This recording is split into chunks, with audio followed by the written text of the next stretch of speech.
ತಮಿಳುನಾಡಿಗೆ ನೀರು ಹರಿಸುವಂತೆ ಸಿಡಬ್ಲ್ಯೂಎಂಎ ಆದೇಶವನ್ನು ಹೊರಡಿಸಿದೆ. ಭೀಕರ ಬರದ ಮಧ್ಯೆ ಸಿಡಬ್ಲ್ಯೂಎಂಎಯಿಂದಲೂ ಬಿಗ್ ಶಾಕ್ ಎದುರಾಗ್ತಾ ಇದೆ. ಪ್ರತಿನಿತ್ಯ 3500 ಕ್ಯೂಸೆಕ್ ನೀರನ್ನ ಹರಿಸೋದಕ್ಕೆ ಆದೇಶವನ್ನು ಹೊರಡಿಸಲಾಗಿದೆ. ಸಿಡಬ್ಲ್ಯೂಆರ್ಸಿ ಮಾತ್ರವಲ್ಲ, ಸಿಡಬ್ಲ್ಯೂಎಂಎಯಿಂದಲೂ ಕೂಡ ಬಿಗ್ ಶಾಕ್ ಎದುರಾಗಿರುವಂತದ್ದು. ಸಿಡಬ್ಲ್ಯೂಎಂಎಯಿಂದಲೂ ಕೂಡ ಕರೆನಾಡಿಗೆ ಸಿಗಲಿಲ್ಲ ನ್ಯಾಯ. ಈಗ ಆಲ್ರೆಡಿ ವಿಚಾರಕ್ಕೆ ಸಂಬಂಧಪಟ್ಟಂತೆ ಇನ್ ಕೇಸ್ ಏನಾದ್ರೂ ತಮಿಳುನಾಡಿಗೆ ನೀರನ್ನ ಬಿಡೋದಕ್ಕೆ ಒಪ್ಕೊಂಡ್ರು ಅಂತ ಅಂದ್ರೆ ಉಗ್ರ ಹೋರಾಟವನ್ನ ಮಾಡ್ತೀವಿ ಅಂತ ಎಲ್ಲಾ ಕಡೆನೂ ಕೂಡ ಹೇಳಲಾಗ್ತಾ ಇತ್ತು. ಇದೀಗ ಸಿಡಬ್ಲ್ಯೂಎಂಎಯಿಂದಲೂ ಕೂಡ ಬಿಗ್ ಶಾಕ್ ಎದುರಾಗಿರುವಂತದ್ದು.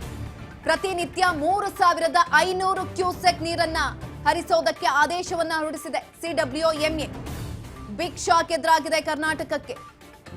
ಒಂದ್ ಕಡೆನಲ್ಲಿ ಬರಗಾಲ ಎದುರಾಗಿತ್ತು, ಮುಂಗಾರು ಮಳೆ ನಿಗದಿತ ಸಮಯಕ್ಕೆ ಆಗಿರಲಿಲ್ಲ. ಇಂತಹ ಸಂದರ್ಭದಲ್ಲಿ ರೈತರಿಗೆ ಕಷ್ಟಗಳಾಗ್ತಾ ಇತ್ತು, ಕುಡಿಯೋದಕ್ಕೆ ನೀರಿರಲಿಲ್ಲ, ಎಷ್ಟೋ ಕಡೆ ಬರಗಾಲ ಕೂಡ ಬಂದಿದೆ. ಇಂತಹ ಸಂದರ್ಭದಲ್ಲಿ ತಮಿಳುನಾಡಿಗೆ ನೀರು ಬಿಡೋದಂತೆ ಸಿಡಬ್ಲ್ಯೂಎಂಎಯಿಂದ ಆದೇಶ ಕೂಡ ಹೊರಗಡೆ ಬಂದಿದೆ. ಬಿಗ್ ಶಾಕ್ ಎದುರಾಗಿದೆ. 3500 ಕ್ಯೂಸೆಕ್ ನೀರನ್ನ ಬಿಡಿ ಅಂತ ಇದೀಗ ಆದೇಶವನ್ನ ಹೊರಡಿಸಿದೆ. ಮಳೆರಾಯನ ಅಟ್ಟಹಾಸ ಒಂದ್ ಕಡೆನಲ್ಲಿ ಜೋರಾಗಿತ್ತು, ಬರಗಾಲ ಇತ್ತು. ಕರ್ನಾಟಕಕ್ಕೆ ಕಾವೇರಿ ಇಲ್ಲ. ಇದೀಗ ಖಾಲಿ ಬಿಂದಿಗೆಗಳನ್ನ ಇಟ್ಕೊಂಡು ಹೋರಾಟ ಮಾಡ್ತಾ ಇದ್ರು. ಬರಸಿಡಿಲು ಎದುರಾಗಿದೆ. ಇದೀಗ ಎಲ್ಲಾ ಕಡೆನೂ ಕೂಡ ಒದ್ದಾಡ್ತಾ ಇದ್ರು. ಎಷ್ಟೋ ಕಡೆನಲ್ಲಿ ಕುಡಿಯೋದಕ್ಕೆ ನೀರಿಲ್ಲ. 3-4 ಕಿಲೋಮೀಟರ್ 5 ಕಿಲೋಮೀಟರ್ ನಡ್ಕೊಂಡು ಹೋಗಿ ಕುಡಿಯೋ ನೀರನ್ನ ಇಟ್ಕೊಂಡು ತಮ್ಮ ಜೀವನವನ್ನ ಸಾಗಿಸ್ತಾ ಇದ್ರು. ಇಂಥ ಸಂದರ್ಭದಲ್ಲಿ ಮಳೆಗಾಲ ಕೂಡ ಆಗಿಲ್ಲ, ಸರಿಯಾದ ಸಮಯಕ್ಕೆ ಮುಂಗಾರು ಮಳೆ ಬಂದಿಲ್ಲ. ನಾಲೆಗಳ ಮುಖಾಂತರ ವ್ಯವಸಾಯಕ್ಕೆ ನೀರನ್ನ ಬಿಡಿ ಅಂತ ಸರ್ಕಾರಕ್ಕೆ ಮನವಿಯನ್ನ ಕೂಡ ಮಾಡ್ಕೊಳ್ತಾ ಇದ್ರು ರೈತರು. ಇದೀಗ ಸಿಡಬ್ಲ್ಯೂಎಂಎಯಿಂದಲೂ ಕೂಡ ಈ ರೀತಿಯಾದಂತ ಆದೇಶವನ್ನ ಹೊರಡಿಸಿರುವಂತದ್ದು ಎಷ್ಟರ ಮಟ್ಟಿಗೆ ಸರಿ? ಇದು ಕರ್ನಾಟಕಕ್ಕೆ ಮಾಡಿದಂತ ಅನ್ಯಾಯ ಅಲ್ವಾ? ಏನೋ ಅಲ್ಲಿ ನ್ಯಾಯ ಸಿಗತ್ತೆ ಅನ್ನುವಂತ ನಿರೀಕ್ಷೆಯಲ್ಲಿದ್ರು ಎಲ್ಲರೂ ಕೂಡ. ಆದ್ರೆ ಅಲ್ಲೂ ಕೂಡ ನ್ಯಾಯ ಸಿಕ್ಕಿಲ್ಲ. ಇದೀಗ ಮತ್ತೆ ಕನ್ನಡಿಗರಿಗೆ ಆಘಾತ ಎದುರಾಗಿದೆ. ಅನ್ಯಾಯವನ್ನ ಮಾಡ್ತಿದ್ದಾರೆ. ತಮಿಳುನಾಡಿಗೆ ನೀರು ಹರಿಸುವಂತೆ ಆದೇಶವನ್ನ ಕೊಟ್ಟಿರುವಂತದ್ದು ಇದು ಕನ್ನಡಿಗರಿಗೆ ಮಾಡಿದಂತ ಅನ್ಯಾಯ ಅಲ್ವಾ? ಒಂದ್ ಕಡೆನಲ್ಲಿ ಸಿಡಬ್ಲ್ಯೂಆರ್ಸಿ ಒಂದು ಆದೇಶವನ್ನ ಹೊರಡಿಸುತ್ತೆ. ಅದರಿಂದಲೂ ಕೂಡ ಕೆರಳಿ ಕೆಂಡವಾಗಿದ್ರು ಕನ್ನಡಿಗರು.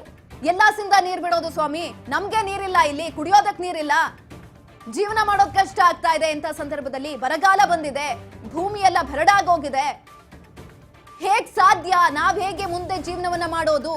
ಕೇಂದ್ರ ಸರ್ಕಾರಕ್ಕೆ ಮನವಿಯನ್ನ ಮಾಡ್ತಾರೆ. ರಾಜ್ಯ ಸರ್ಕಾರ ಬರಗಾಲ ಬಂದಿದೆ, ಬರಗಾಲದ ಕುರಿತಾಗಿ ಮಾತನಾಡಿ ಅಂತ ಸಚಿವರ ಜೊತೆ ಸಭೆಯನ್ನ ಮಾಡ್ತಾರೆ ಸಿಎಂ ಡಿಕೆ ಶಿವಕುಮಾರ್ ಅವರು. ಸಂಸತ್ನಲ್ಲಿ ವಿಚಾರಕ್ಕೆ ಸಂಬಂಧಪಟ್ಟಂತೆ ನೀವು ಮಾತನಾಡಬೇಕು, ಬರಗಾಲ ಬಂದಿದೆ, ಹಾಗಾಗಿ ಕೇಂದ್ರ ಸರ್ಕಾರ ಏನಾದ್ರೂ ನಿರ್ಧಾರ ತೆಗೆದುಕೊಳ್ಬೇಕು ಅಂತ ಸಚಿವರಿಗೆ ಸೂಚನೆಗಳನ್ನ ಕೊಡ್ತಾರೆ. ಆದ್ರೆ ಇಂಥ ಸಂದರ್ಭದಲ್ಲಿ ಇದೀಗ ಇಲ್ಲೂ ಕೂಡ ಅನ್ಯಾಯ ಆಗುತ್ತೆ ಅಂತ ಅಂದ್ರೆ ಕನ್ನಡಿಗರು ಎಲ್ಲಿಗೆ ಹೋಗ್ಬೇಕು, ಏನ್ ಮಾಡ್ಬೇಕು? ಪ್ರತಿ ಬಾರಿನೂ ಕೂಡ ಇದೇ ಆಗೋಗುತ್ತೆ. ತಮಿಳುನಾಡಿಗೆ 4.5 TMC ನೀರನ್ನ ಹರಿಸೋದಕ್ಕೆ ಆದೇಶವನ್ನು ಹೊರಡಿಸಲಾಗಿದೆ.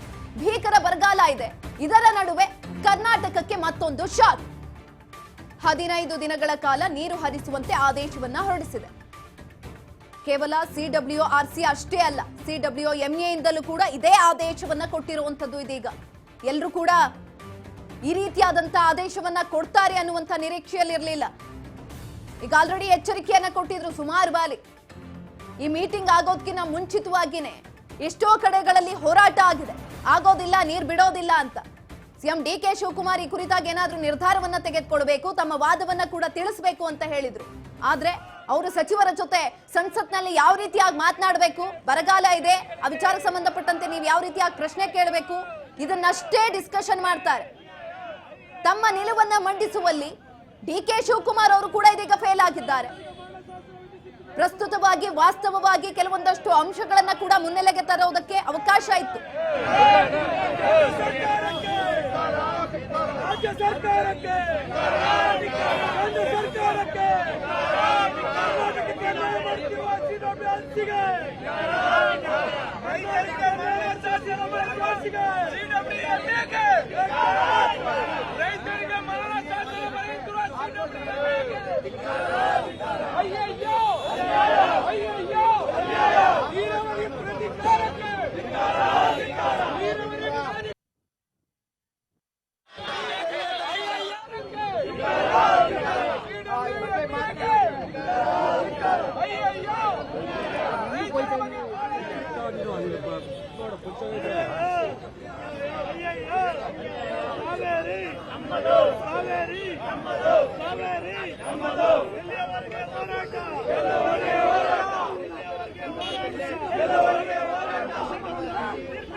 ರಾಜ್ಯದ ಮುಖ್ಯಮಂತ್ರಿಗಳೇ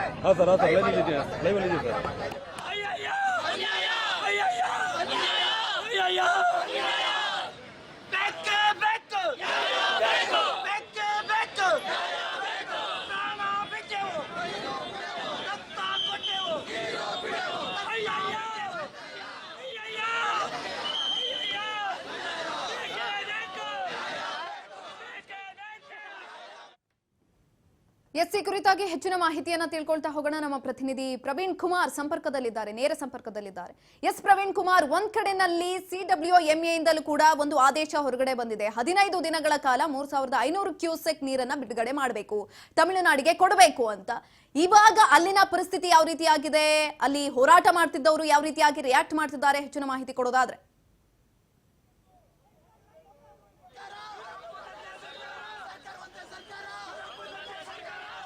ಈಗಷ್ಟೇ ಏನು ಸಭೆಯಿಂದ ಈಗ ಒಂದು ಮಾಹಿತಿ ಹೊರಬಿದ್ದಿರುವಂಥದ್ದು. ಪ್ರತಿನಿತ್ಯವೂ ಕೂಡ ಏನು 3500 ಕ್ಯೂಸೆಕ್ ನೀರನ್ನು ಹರಿಬಿಡಬೇಕು ಅಂತೇಳಿ ಏನು ಆದೇಶವಾಗಿದೆ. ಹಾಗಾಗಿ ಈಗ ಮಂಡ್ಯದ ಸಂಜೆ ವೃತ್ತದಲ್ಲಿ ಈಗ ರೈತರು ಆಕ್ರೋಶವನ್ನು ವ್ಯಕ್ತಪಡಿಸ್ತಿರುವಂಥದ್ದು.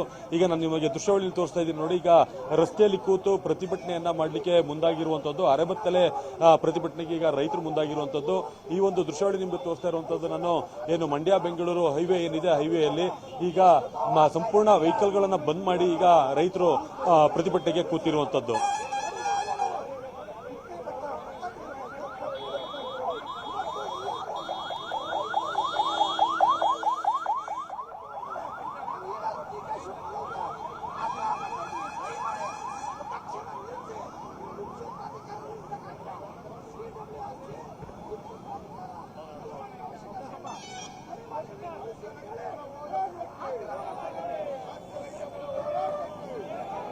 ಎಸ್ ಪ್ರವೀಣ್ ಕುಮಾರ್, ನೀವು ಹೇಳ್ತಾ ಇದ್ರಿ ಇವಾಗ ಅಲ್ಲಿನ ಹೋರಾಟ ಯಾವ ಸ್ವರೂಪವನ್ನ ಪಡೆದುಕೊಂಡಿದೆ, ಅಲ್ಲಿರುವಂತಹ ರೈತರು ಏನ್ ಹೇಳ್ತಿದ್ದಾರೆ, ಕನ್ನಡಿಗರು ಏನ್ ಹೇಳ್ತಿದ್ದಾರೆ?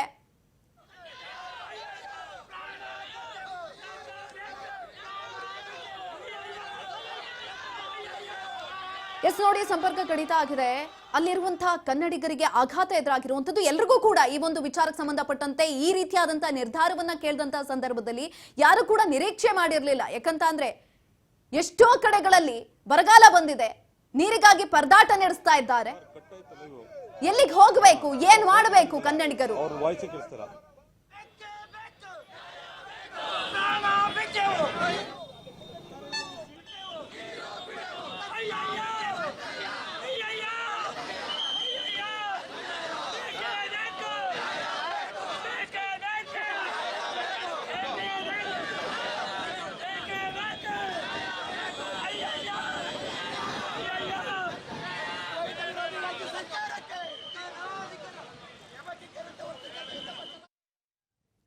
ಪ್ರವೀಣ್ ಕುಮಾರ್, ಈಗ ಆಲ್ರೆಡಿ ಆದೇಶದ ವಿಚಾರ ಎಲ್ಲಾ ಕಡೆನೂ ಕೂಡ ಗೊತ್ತಾಗಿರುತ್ತೆ, ಜೊತೆಲಿ ಅವ್ರಿಗೂ ಕೂಡ ತಿಳಿದಿರುತ್ತೆ ಹೋರಾಟದ ಸ್ವರೂಪ ಯಾವುದನ್ನ ಪಡೆದುಕೊಳ್ತಾ ಇದೆ. ಇವಾಗ ಅಲ್ಲಿರುವಂತಹ ಕನ್ನಡಿಗರು ಜೊತೆಯಲ್ಲಿ ರೈತರು ಏನ್ ಹೇಳ್ತಿದ್ದಾರೆ, ಯಾವ ರೀತಿಯಾಗಿ ರಿಯಾಕ್ಟ್ ಮಾಡ್ತಿದ್ದಾರೆ, ವಿಚಾರಕ್ಕೆ ಸಂಬಂಧಪಟ್ಟಂತೆ ಮಾತನಾಡ್ತಿದ್ವಿ.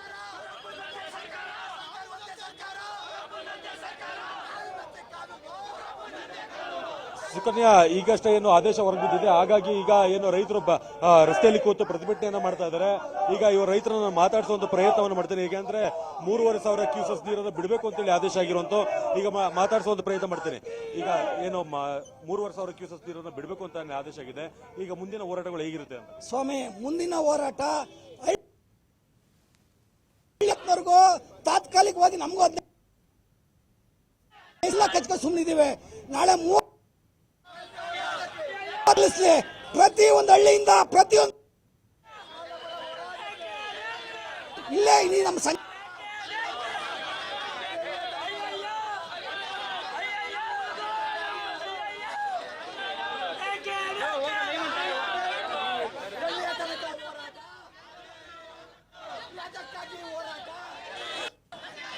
ರಾಜ್ಯದ ಮುಖ್ಯಮಂತ್ರಿಗಳಿಗೆ ನಾವು ಗೌರವ ಇಟ್ಟು ಆಗ್ರಹ ಮಾಡ್ತಾ ಇದ್ದೀವಿ.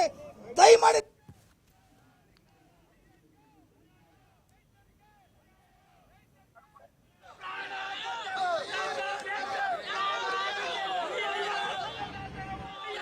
ಮುಂದಿನ ನಿರ್ಧಾರ ನಿಜವಾಗ್ಲೂ ಉಗ್ರವಾಗಿರ್ತದೆ. ಹಳ್ಳಹಳ್ಳಿ ಮಟ್ಟದಲ್ಲಿ ಪ್ರತಿಭಟನೆ ಸರ್, ಹಳ್ಳಹಳ್ಳಿ ಮಟ್ಟದಲ್ಲೂ ಏನು ರೋಡ್ಗಳಿಗೆ ಜನ ಜಾನುವಾರು